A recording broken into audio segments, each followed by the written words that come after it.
Everyone, we're excited to have you here to discuss how AI is transforming food safety, QA, and compliance and helping businesses scale with confidence. I'm excited to welcome a new partner to Naturally New York, BruceAI, an intelligent supplier compliance platform designed to help growth-focused food manufacturers, brands, and distributors reduce the administrative burden of supplier management with intelligent supplier document collection, verification, monitoring, advanced analytics, and more. They're backed by 1848 Ventures, and BruceAI enables small and medium-sized business food companies to accelerate supplier onboarding, reduce labor costs, and accelerate market expansion and growth. Before we get started, please know we don't typically permit AI note takers in our virtual sessions, but this group has decided, since this is an AI-focused topic, we're going to permit it. You are welcome to drop questions in the chat or DM me directly, and we will address them at the end of the session. And without further ado, I'd like to introduce Jeremy Schneider to kick us off. Jeremy? Hi, I'm so excited to be here today and to be moderating this exciting panel on a very timely topic. Before we get going, I'd like to introduce our panelists. First, with Will Turnledge, who is the co-founder and CTO of BruceAI, where he leads their technology efforts applying AI to food manufacturing compliance. Previously, he worked with large food companies such as McCormick and Angie Naomoto, and has served as an advisor for multiple food startups. Next, we have Martin Ramirez, who's the CEO and co-founder of Signify, bringing more than 18 years of experience in enterprise software, business and intelligence, and generative AI. He focuses on helping CPG brands thrive in the age of AI.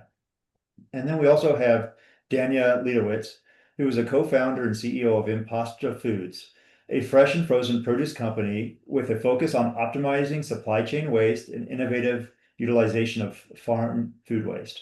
She also currently serves as the board president of the Upcycled Food Association and as an advisory role in other food product based startups. And I'm Jeremy Schneider, founder of Schneider Food Safety Services, and I'll be your moderator today.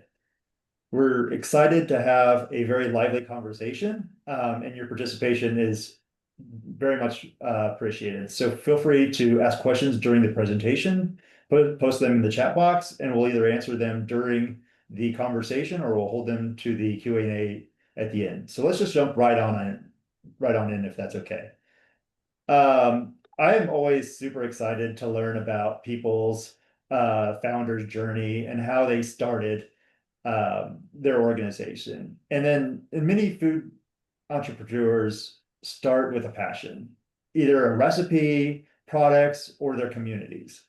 But compliance is not usually one of those founding aspects. From your perspective, when do compliance challenges typically start showing up for small and medium CPG brands? And what is the turning point that made you realize that you needed this compliance? And I think Dania is perfect for this question.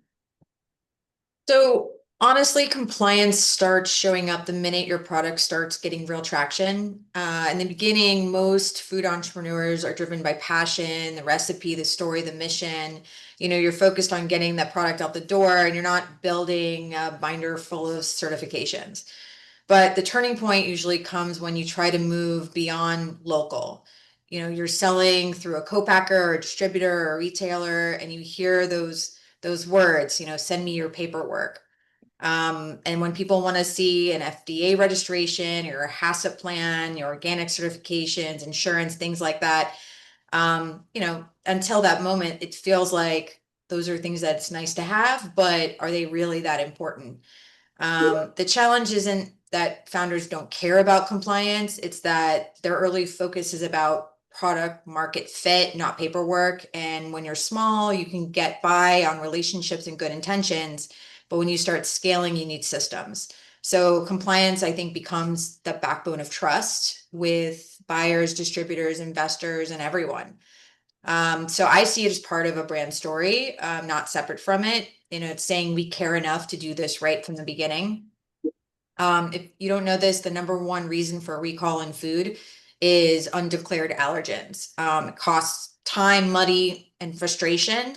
Not to mention a little stain that's left on consumers' minds when they see your brand name in the news associated with a food recall.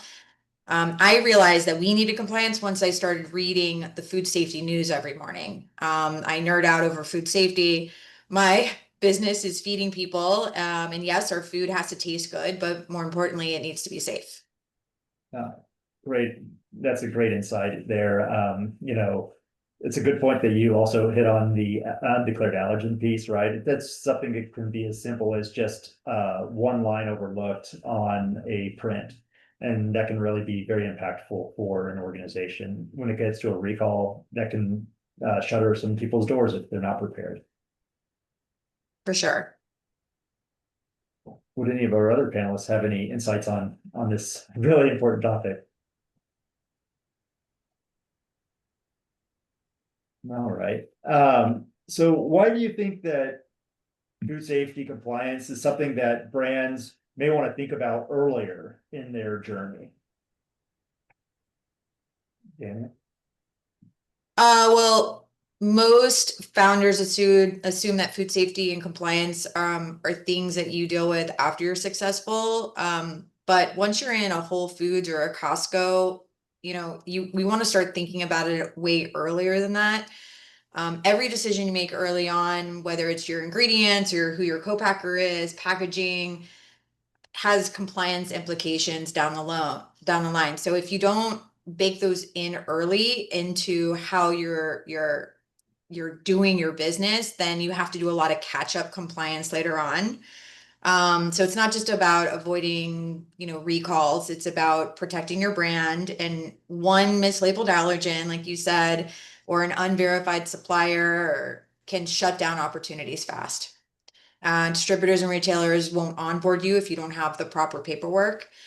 And for us, with our partners, which are our retailers, it's a trust signal that when they ask for something, we're ready to give it.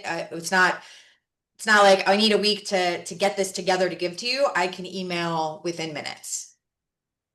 Absolutely. Absolutely. I often like to say that AI will augment what we do, but not replace what we're doing. And I believe that food safety quality assurance people play a critical role in the process. I'd like to open it up to Will and Martine and Danielle as well. How would you be able to share a few examples of how AI will make companies more efficient in this area? Yeah, I can take the first pass at it. And I think what has been mentioned so far around the passion, the craft, the culture in food remains the foundational layer. I think AI is a supplemental capability on the business side of the equation. It is not a magical piece of technology that is going to solve every challenge that is going to come in your path towards success, but rather an augmentation, to your point, of your ability to navigate the complexities of the regulatory landscape in each one of the markets that you are expecting to make or distribute your product. The way that we see it deployed efficiently is looking throughout the entire product life cycle from farm to shelf to the table, where there are going to be heuristics along the way that are extremely complex, time-consuming, repetitive in nature. Those are areas that do not require the deployment of our best people and our limited resources to do them well. So we can delegate the perusing of vast amounts of data, the preparation of that dossier or your binders, understanding any regulatory implications. In our business, one of the most common use cases that we support at Signify with brands of any size is the same risk that you mentioned around the declaration of an ingredient on the artwork. The complexity of evaluating an artwork goes all the way down to the formulation in your ingredients declaration and the sourcing of your ingredients.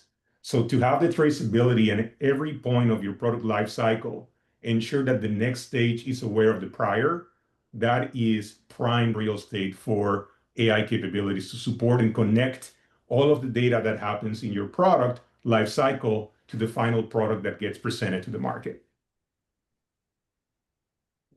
Yeah, and I think from my side, the interesting thing about AI is it kind of works in two ways for most people. One is it gives you a set of superpowers. If you're an expert at something, you now have this assistant that you can sort of dictate and guide and have do a lot of the grunt work for you. But on the other hand, for things that you might not be an expert at, or something that might not be really in your wheelhouse, it allows you to kind of step up a bit and achieve a sort of basic competent level. And when you put those two things together, a lot of our focus is specifically on small businesses and new businesses, and especially if you're an entrepreneur, being able to, both exhibit your superpowers with your core abilities, but then level up on some of these other ones. That's the combination of those two things really, I think, helps a lot of small businesses kind of move a lot quicker than they would have normally. I totally agree. Yeah. I think AI isn't here to replace people, but it's here to supercharge them.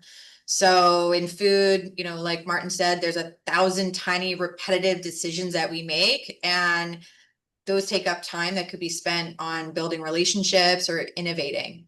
So I think companies, that will really win is when they aren't trying to replace humans, but instead teaching humans how to use AI as leverage. So it's giving us a power tool instead of a hand tool. I love that. And Jeremy, I would like to provide an opposite perspective to the question itself.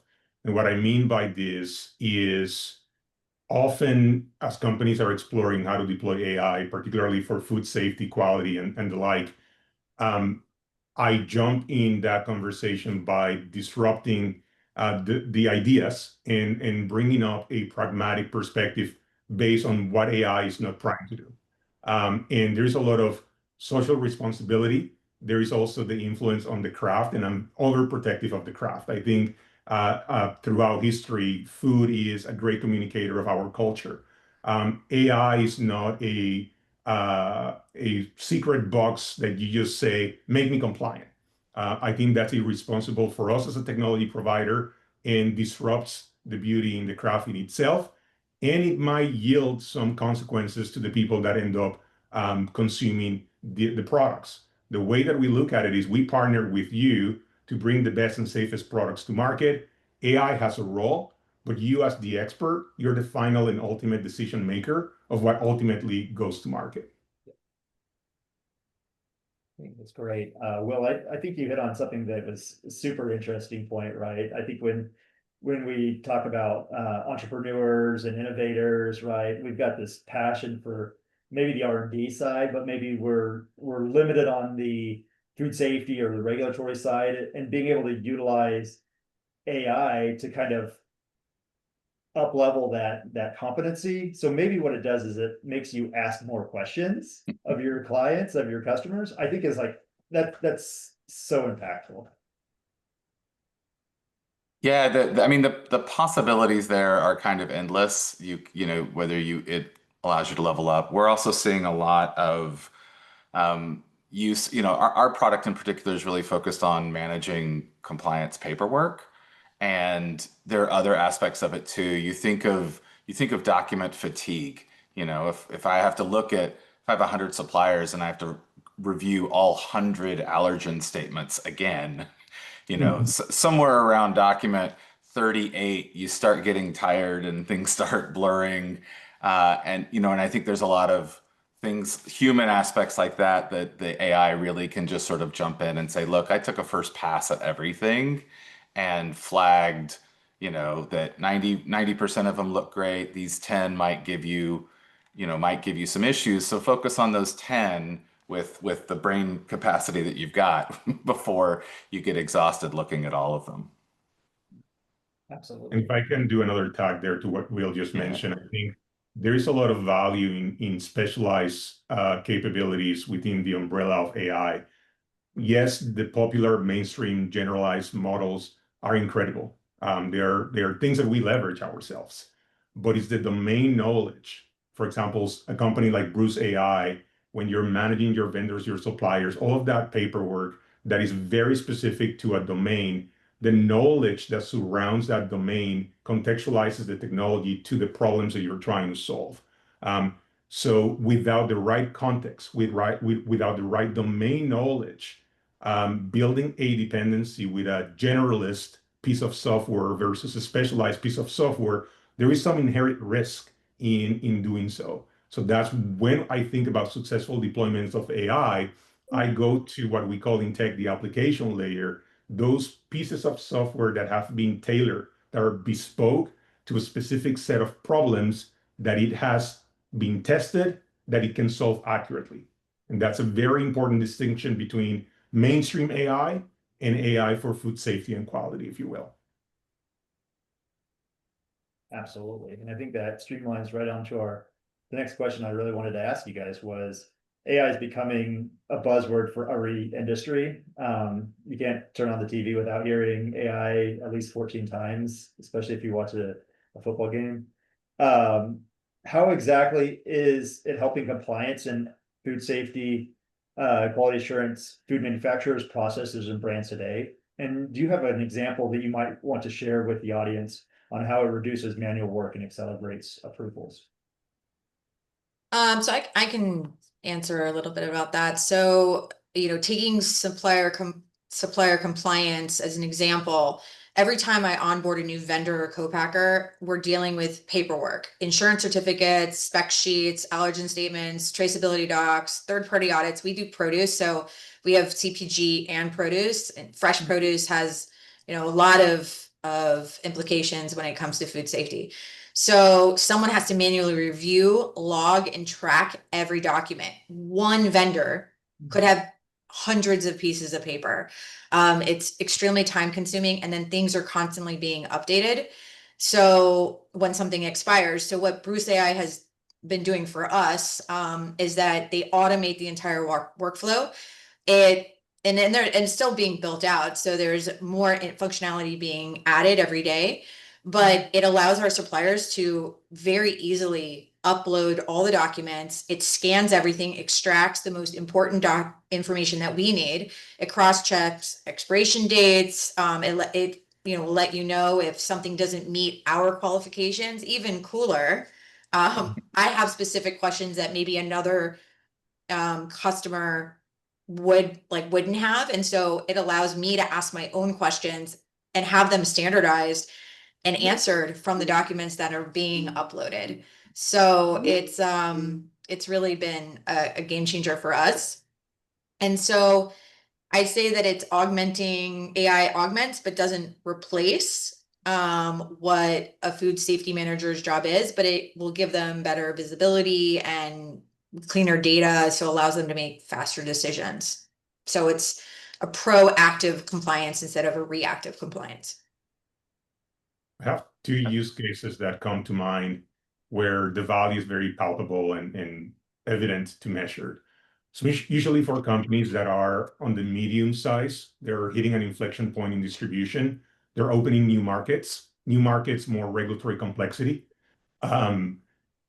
Is artwork reviews and ingredients intelligence. On the artwork side, we've measured at the enterprise level that it takes a specialized regulatory affairs person between an hour to 2 hours to conduct the review of one version of a label. And that is traversing all the way down to the formulation, the ingredients of that product, and actually looking at the artwork.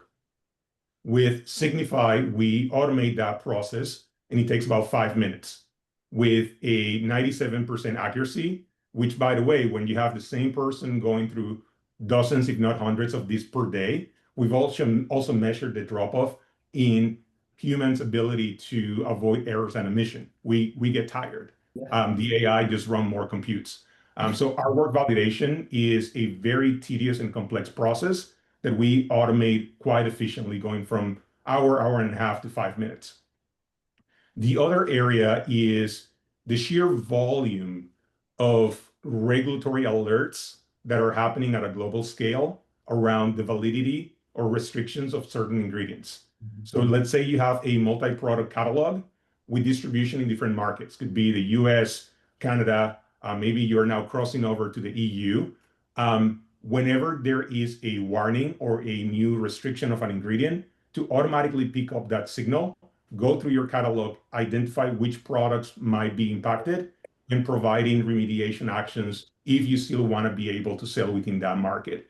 That is an incredibly complex web of tracking the regulatory feeds, parsing what it meant, making a conformity assessment to determine if you are impacted, and then coming up with your remediation guidance. We also condense that job and assign it to an AI agent that then goes and present what it found, and it gives you a plan that, again, going back to what I mentioned earlier, you're the ultimate decider if you're going to execute on the plan from the agent, but all the pre-work has been done on behalf of the operation, if you will. So our work reviews and ingredient management, two big cases that we see across the board, mostly on the medium and bigger size companies when distribution start hitting up the uptick. Yeah, I couldn't agree more. I think we're also seeing it used in a lot of ways. As an example, a lot of our customers will receive documents in other languages. You know, they might be getting spices from China or Indonesia or produce from Central and South America. And, you know, our tool sort of takes a first pass that automatically translates everything. So you at least get a summary, you know what you're looking at, you can save some time there. And then, you know, going back to what Danya was saying around, you know, being proactive versus reactive, I think that's a real focus of what we're trying to do as well. You know, you think of something people do every year like audit prep, where, you know, you're just suddenly faced with, okay, I have to go back and review make sure everything's up to date and everything's expired and I've got all the right stuff for everyone. And, you know, we're building software that kind of takes that first pass and lets you stay on top of things and deal with documents as they expire versus waiting for that one time of year where you have to go through everything and worry and stress out about things. Absolutely. I think it's super important. And we know that that's all that's a stressful month or whatever it takes to do that when perhaps it could be hours or minutes in other cases. With so many enterprise solutions that are already on the market, we know that compliance space, there's a lot out there. Why do we need a new solution now? And then what makes your solution and your approach different? I mean, I'll take this one first, just because from our side, you know, like I mentioned earlier, we're really focused on small business and new business, and especially in the food space. I think when people are starting new food companies and thinking about them, they're looking to be unique in the marketplace and they're looking to have something different. But a lot of times, whatever they build that's unique might not fit nice or neat into existing compliance rules or food safety rules. And they end up having to spend a lot of time trying to figure out how does my product fit into some segments that are more sort of traditionally defined. For us, this is where I really see AI being a way to really help small businesses and help accelerate what they're trying to do is by helping people kind of get one step ahead and have a system that's tailored to what they're doing and customized to their specific needs versus, you know, a lot of the enterprise software out there it's great, but it's tailored to a very large traditional system where everything's done one specific way. And the flexibility that you get with AI, especially for small businesses, I think is the real differentiator that we're seeing there. I'll say Will is 100% on point, and I'll spare you from the Signify spiel on this one. But what I've seen, the biggest contrast in the personas that we work with when we do an enterprise deployment versus working with an SMB, we're fellow entrepreneurs, we're disruptors, we're innovators, we're looking for new ways of doing something. When we cross the chasm to the enterprise, it flips. Well, I'm deploying this so we don't change anything. Great. Because now you have big business rules, you have a very different risk posture or risk profile they're managing against. And it goes back to what I mentioned earlier around the domain expertise.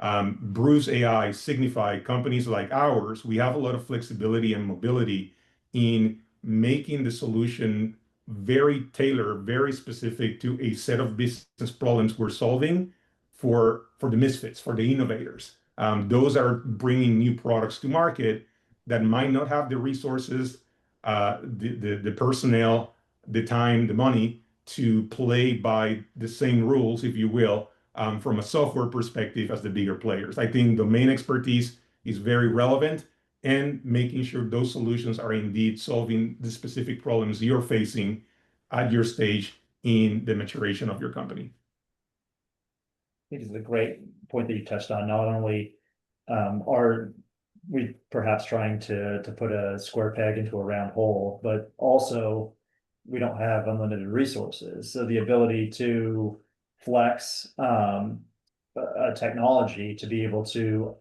automate and simplify some of those processes that we would be bogged down with, that we wouldn't perhaps even know where to start, can bring huge value for a small organization quickly. So I'm going to ask Danielle, I got a question for you, and I think that you're ideal to answer this question because of your current experience and some of your history as well. So for small and medium-sized brands, how do they know that they're ready for AI? Or how did you realize that you were ready for AI? I think everyone's ready for AI. And I'm sure everyone started to play with it a little bit with like ChatGPT and asking questions. But for small and mid-sized CPG brands, I think you're ready for AI when you can point to a few repetitive, process-heavy things. And I think, Martin said this earlier, but if there's something that's repetitive that drain time but don't require creativity, like data entry or building reports or documentation tracking with BruceAI, then you can clearly define those, and then AI can probably help.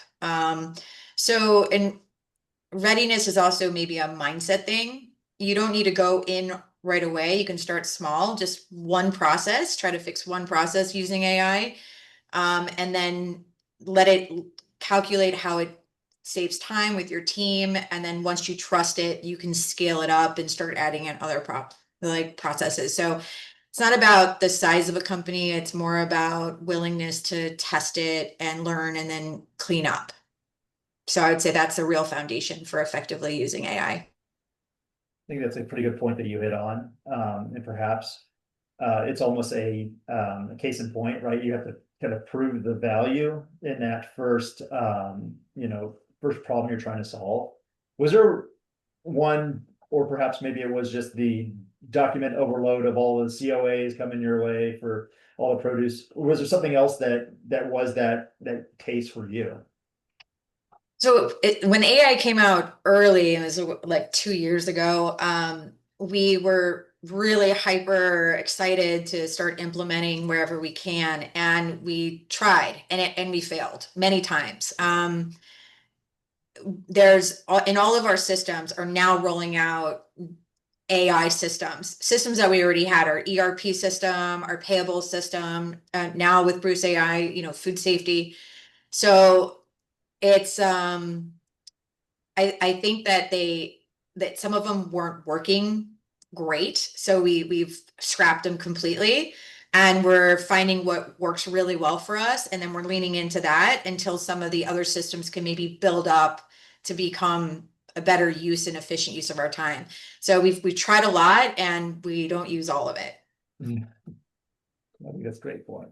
Great point. The biggest companies on the planet, and even more so probably at the small size, we're always looking for the return on investment, right? And when we're investing in a technology, a system, it's got to show its value. It's got to show its worth pretty quick. Will, Martin, could you share a little bit more about your experience in showing that return on investment, perhaps through time savings, cost reductions, faster audits, reduced risk, or whatever those points that really came to light in some of the clients that you were working with? Yeah, I can talk about this. I think, we've addressed some of these points a little bit earlier, just talking about the repetitive nature of doing a lot of this work, and the advantages of having an AI be able to take the first pass and summarize, hundreds or thousands of documents just to help people focus better at the right thing. I think the other big area where we're really seeing a lot of benefits coming into play is especially for small business. There is a huge time savings we're seeing around hiring and around training.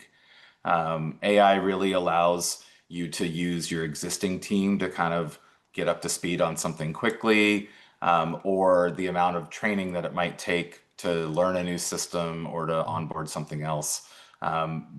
You're really able to do a lot more with either your core team or to be more thoughtful about when you're adding or expanding your team and hiring more person. You can have one person do multiple things versus trying to hire for specific functions across different areas of expertise. And especially for SMBs, like that's just a huge time saver. On our side, I look at this from three main categories. Everything that we do that yields any value begins by, can you do this function accurately? So it goes back to errors and omission. And we measure that. That is our unit economics in our business, is how accurately can we solve this problem. And that bubbles up all the way down to your brand reputation, recalls, and basically the risk mitigation category. Then you get into the easier to measure, which is the time component. Anytime we deploy significant automation, that is measurable. You probably, by your team size, your operations, you know how long it took you to perform that document validation without Signify or without Bruce AI. Now you can contrast and get the delta on how you optimize that particular process.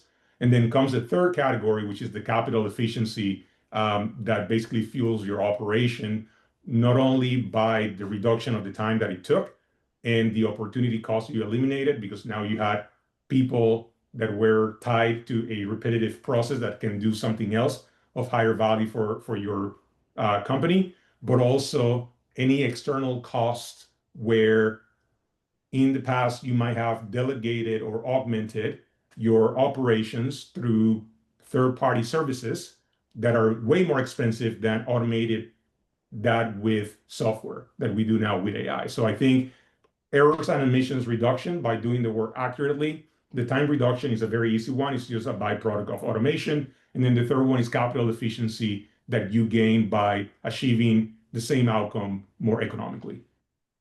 Absolutely. It's all about saving those dollars. I understand that.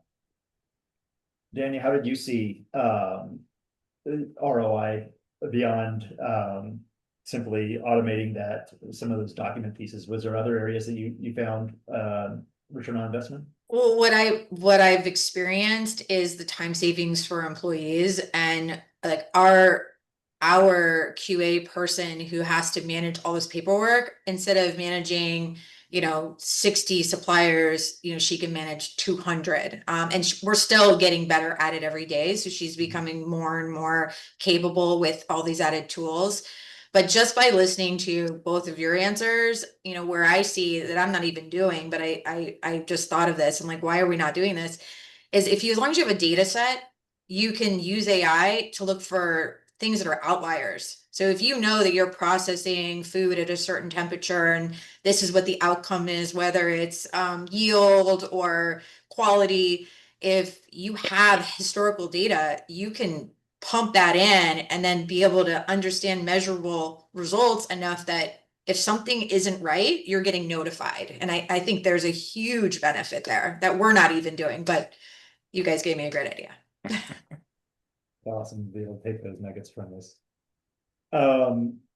Looking ahead, how do you see AI shaping the future of compliance in the food industry? Like, I mean, things are changing every 6 months. What does 5 years look like, Martin? Well, I got in trouble last month by saying something like this in a panel, so let's do it again. I think AI brings in a disruption in what I call a marketplace of ambiguity.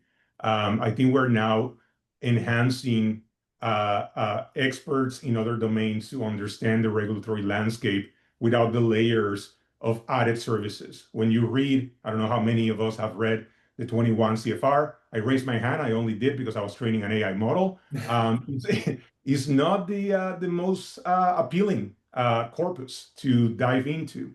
And the way the regulation is written, it opens the doors for layers and layers of ambiguity that cost a lot of money. By delegating the understanding of the regulation down to its applicability to any of us as an SMB, medium-sized company, any CPG company at scale, now you have a faster track to ground truth.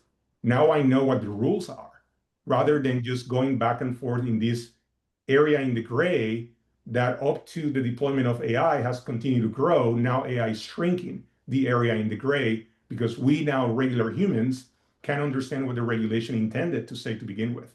So I think the elimination of this marketplace of ambiguity is incredible for trade, is great for innovation, and allowing us as creators, as entrepreneurs, do the thing that, as we began the conversation today, spark that passion. Everything else, thank you, AI agent. Just parse it, let me what it is. I'm going to get back to work. Yeah, I would just build on that where I often say a lot that in the food safety and compliance AI space, we're really living at that, that intersection between food science and food policy, and one is chemistry and temperature and physics, and the other is words. And they don't always sync up and they don't always make sense. And I think that's where a lot of confusion happens in this space. And I just see AI as being a tool that, as it grows and as it evolves, is just going to make that simpler and help reduce that ambiguity for specific companies and specific products much more quickly than it takes today. And I guess I would say that, AI, utilizing AI, I would say for compliance specifically, for every impression that your brand gives, like for us, even our boxes, we make sure that our boxes are always in good shape. Even a warehouse person looks at our branding and they say, okay, they don't have damaged boxes. We do the same thing with our compliance. So like I said earlier, if you're able to send information quickly, it's signaling your buyer from, Whole Foods or wherever, that you're ready to scale. So having these systems help you plan and help you get organized will allow you to execute more efficiently. And that signals subliminally, like we're ready to move forward. We don't need to just be in one Whole Foods, we can be in all of them. Awesome. Thank you so much for that. I've got one more great question for our panel. And we got some great questions that have come through so far. So make sure to pop some questions in the chat and we'll make sure to go through those because we'll have a little bit of time for that. But the big question that I always like to ask organizations from the startup to the tech side, if you were to take one piece of advice for growing brands about compliance, food safety, what would that advice you would like to share with our audience today? Will, I'll let you start. Sure. From my perspective, I think, especially for a lot of small businesses and brands, they view scaling up their company as something that is done in these like huge moments where you pause and you think and then you scale. And I really feel that we're entering a space now where the AI tools that are out there allow scale and growth to happen more incrementally and more organically. And a lot of early entrepreneurs, they just think, I'm not ready for that yet. I'm not ready for that. We'll get to there eventually. And then when they get to that point, it's almost too late to make a lot of the changes they need to. So I just think there's a lot of the tools have gotten much easier now. So you can start thinking about some of these things just earlier than you think you might. Yeah, my advice also is don't wait until someone asks for your paperwork to start building your systems. You know, if you think of it this way, every hour you spend getting compliant today will save you 10 hours in stress down the road. So when an opportunity comes knocking and those opportunities come faster than you expect, you can act. So I would build compliance into your culture early and don't treat it like a chore, treat it like an asset. Absolutely. And the one thing that I'll add might sound a little bit unorthodox, but take AI, throw it out of the window, doesn't matter at this point. It's another capability, it's a very powerful capability. It has its role.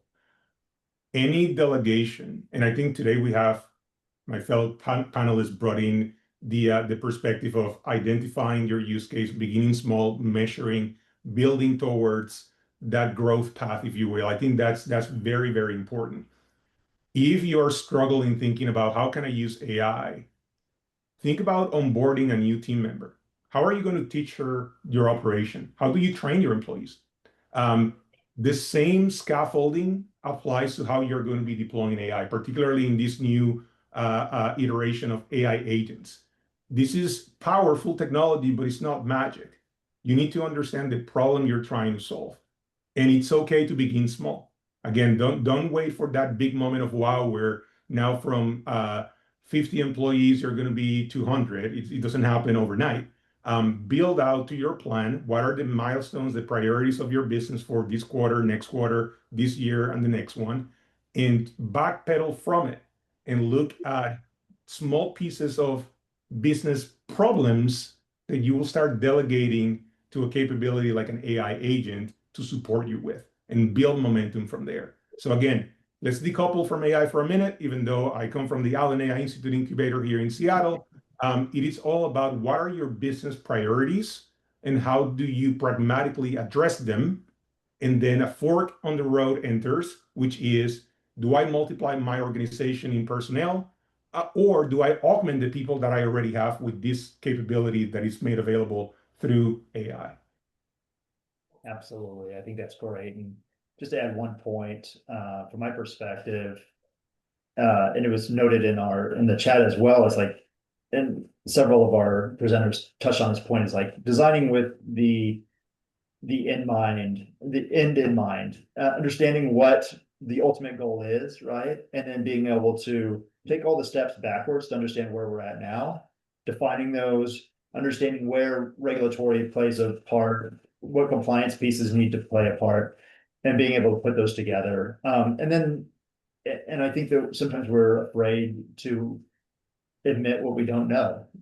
So sometimes if we simply take a couple steps back, say, I don't know the details on that. Let's dig into this. Let's learn more. Maybe there's systems that can help us.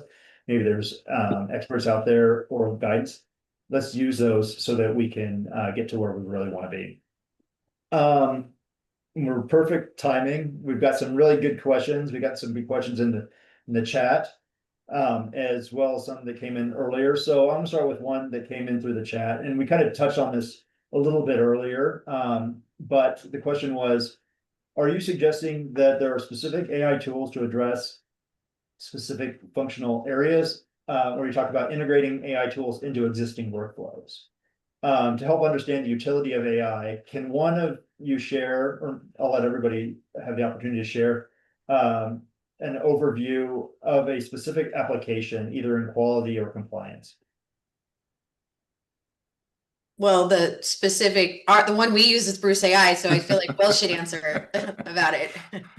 I mean, yeah, I was about to say, I think our software is an example of a standalone dedicated tool that is AI powered, but really meant to, make it easier for you to manage this aspect of your business. Talking to people though, people use some of the other bigger generic tools, whether it's Gemini or Claude or ChatGPT, they'll use those in parts of their business to help automate things. And I'm sure Danya can probably give some good examples of that as well.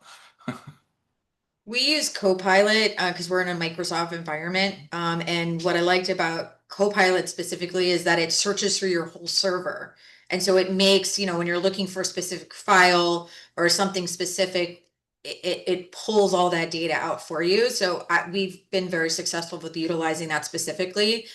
Our ERP system and our payable system also use AI, which we haven't, I'm not going to say who they are, but we haven't been utilizing them because we aren't loving the outcomes. But I do love the outcomes with BruceAI so far. Something that jumped at me from the question, I think is very important. The keyword workflow. We don't go quick to integrating with other systems of records. We do, but we more importantly prioritize the workflow. Which particular step are you trying to add efficiencies? And based on the work to be done, we might make the determination that we should be downstream of a system of record. But I think thinking about workflow plays very well to what we talked about, the success of a deployment. These are the steps. This is the one that is the most disruptive. This is how we measure that we solve it correctly. And then we build agents against that particular set of activities, and we draw from other systems as needed. But we are extremely defensive of the context of the agent. That goes back to domain expertise. We want to be myopic by design. This is what we're solving for. This is the only information the agent needs to know. The rest, we need a business justification. It's not data for the sake of data. It's because that input augments the functionality of the agent to deliver against the business problem. Absolutely. I think that's great. Thank you, everybody, for those very insightful answers. Perhaps people on our call may or may not know, but the FDA has noted that they are going to be taking focused effort on international suppliers, perhaps even more than domestic suppliers. And maybe this is a great question for Will, since you touched on international suppliers just a little bit ago, but can you share some examples of how you've helped streamline some international supply chains?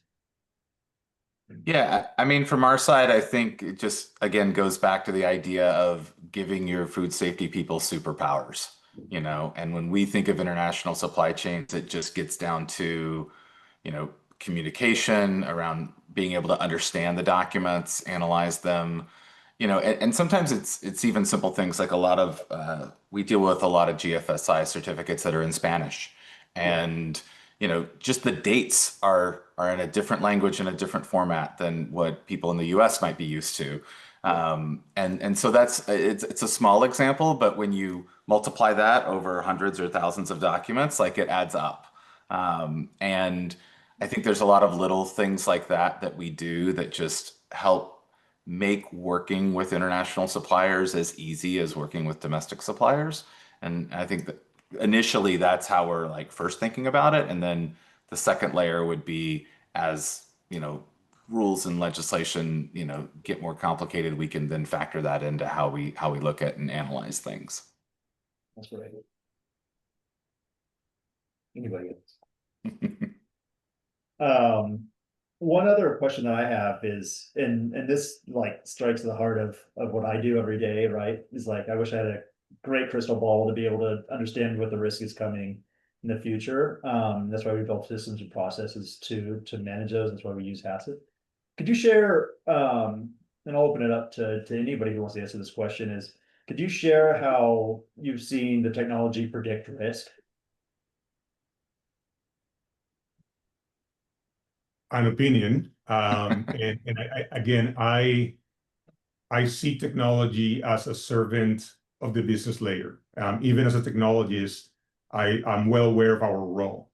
The reason that I provide that caveat is any forecasting, any prediction of risk, it is a function of the organization's risk posture in itself.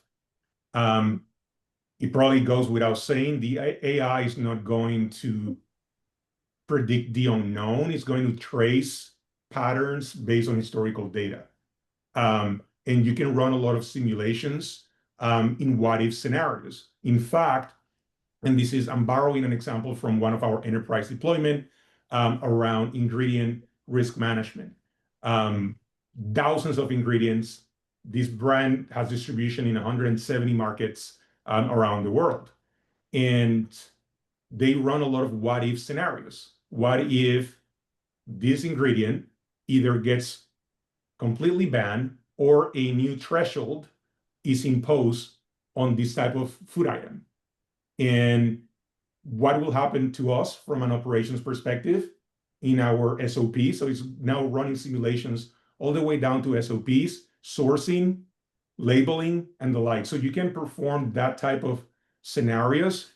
I'm hesitant in alluding to AI's capability of predicting the future in an accurate manner. I think there's a lot of entropy and variables that these systems might not have today, but it's going to be great at looking at historical data and running multiple simulations on what if scenarios with the context of what's on your operation. And that's something that we do today quite accurately, but it's not telling you what's going to happen tomorrow. It equips you with, if this was to happen tomorrow, this is the implication to your product catalog and your viability to distribute in this particular market. The other thing I would add to that too is I think a lot of new products and new companies that you see in this space, they're innovating and they're coming up with something new, and there's not always an answer for how to deal with compliance. Someone we talked to early on, the product that they had developed was a frozen chicken tender, but instead of chicken, it was actually made of like scrambled eggs. And so the challenge they were dealing with was, I have an egg-based product that's cooked and fried and then frozen. And trying to find a supply chain that could support all of those was very challenging, you know. And so that's an example of, it's an innovative product, but there are ways that AI in this can at least help you kind of get over that first hurdle and start to think about the problem more intelligently, rather than just being, you know, confused and like, where do I start? And I think that's really where a lot of, especially thinking about risk and things, there's a lot of ways where the tools can kind of help you maintain momentum as an entrepreneur and as a business person, versus sort of getting frozen or stuck in analysis paralysis. And I'm glad I had a minute to think about this. But one, you know, predicting risk, one way that I've used it is taking all of our documents, our onboarding documents, and actually saying, does this meet the current food safety verification protocols according to the FDA at this, you know, it's like, it's able to give you back feedback that says like, maybe you should make this change, or maybe you need to add this language. So that's a way that we've used it. And then as things continue to change and as there's new food safety rules imposed, you can continually ask, like, how do I change how I'm presenting to make sure that I'm meeting the required language or you know, the requirements that are proposed on me. One thing that got touched on earlier about reviewing documents and then managing by exception, I think is really key to this question too. If we have 1,000 documents and we only need to look at the 30 that have some sort of anomaly, I think it's a great way for us to, perhaps, it's not predictive, but it will highlight where the sore thumb is, and let's dig into that further and see what's going on. And maybe on the other side of that coin is, if you see a document and it looks exactly the same, maybe it raises a question to say, are they actually doing the analysis that they said they were, or they just kind of you know, pencil whipping it? And so I think there's both sides of that can be used in a predictive manner, or at least what it does is say, okay, look over there, look in that corner, there's something going on and we need to dig in that from a documents compliance perspective. I think we have just a quick 2 minutes for one last question. And I know that we talk a lot about food safety culture. And have you thought about how AI and using these systems in different ways can enhance food safety culture within your organization or your clients? I think training. I think it creates an opportunity to have the conversation when you're implementing new systems, and you know, it revisits and allows you to also organize your protocols and systems and processes that will will aid and I think strengthen what you already have.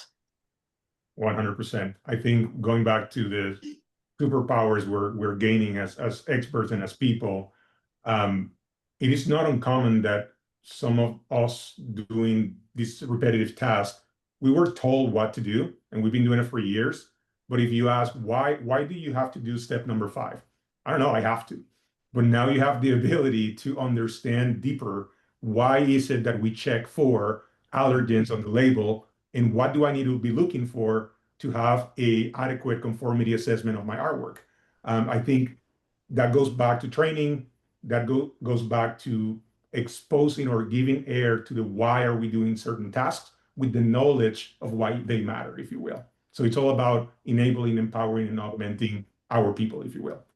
And the last thing that I would add is I just think the capabilities of AI really will help companies in their food safety culture, like shift the perception that it's a chore to that it's really about trust and it's really about your brand. And if you can make that mindset shift happen within your organization, that goes a long way to just making it food safety more prevalent in all the work that you do. Completely agree with all of those insights and the insight throughout this this discussion today. We are wrapping up now, and I just want to personally thank Will, Martine, and Dania for such an awesome conversation. I have learned a lot. I hope everybody else on this webinar has also gained some valuable insights. So if we didn't get to your question, we'll certainly follow up with that. And I just want to say thank you and have an awesome rest of your day. I'm actually going to just jump in for one quick announcement. So thank you to all of our panelists today for sharing their insights with our community. A recording will be shared of the webinar with their contact information later today. We have some great events coming up in Naturally New York, both live and virtual, so please check out the full schedule. But the biggest one and the most anticipated of the year is the Holiday Bazaar, which is happening Wednesday, December 10th at Home Studios in NYC. This is my version of a mini expo, and for the first time ever, we're allowing not just brands to exhibit in our marketplace, but service providers or really anyone that's interested in having a table. So please take a look at the event page and sign up if you're interested in joining. We look forward to seeing you all again very soon, and have a wonderful rest of your day. Thank you. Thank you. Bye.